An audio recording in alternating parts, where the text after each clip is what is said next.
Hříšky v bříšku, v teplonkém pelíšku, to vám bylo prýma.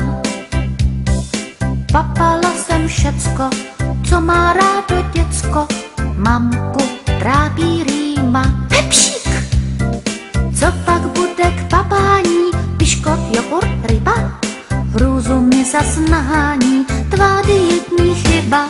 Největší mám pohodu, když mi čerstvou jahodu moje maminko dáš.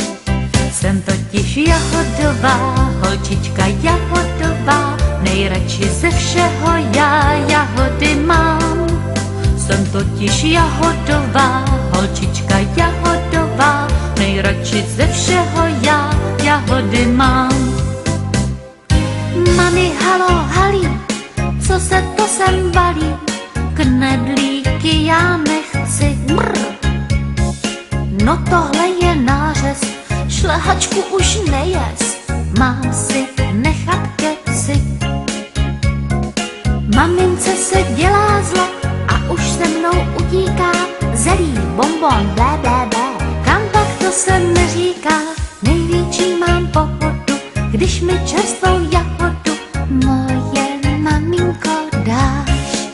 Jsem totiž jahodová, holčička jahodová, nejradši ze všeho já jahody mám. Jsem totiž jahodová, holčička jahodová, nejradši ze všeho já jahody mám. Dnes nastal ten den, musím z bříška ven, už aby to bylo. Rozhlédnu se kolem a pak jako golem zařvu, co mi milo. Mé největší hobby budou plenky boby, mé maminky mlíčko a pak jahody. Jsem totiž jahodová, holčička jahodová, nejradši ze všeho já jahody mám.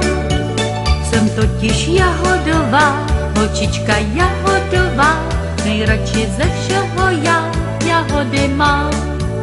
Jsem totiž jahodová, holčička jahodová, nejradši ze všeho já jahody mám. Jsem totiž jahodová, holčička jahodová, nejradši ze všeho já jahody.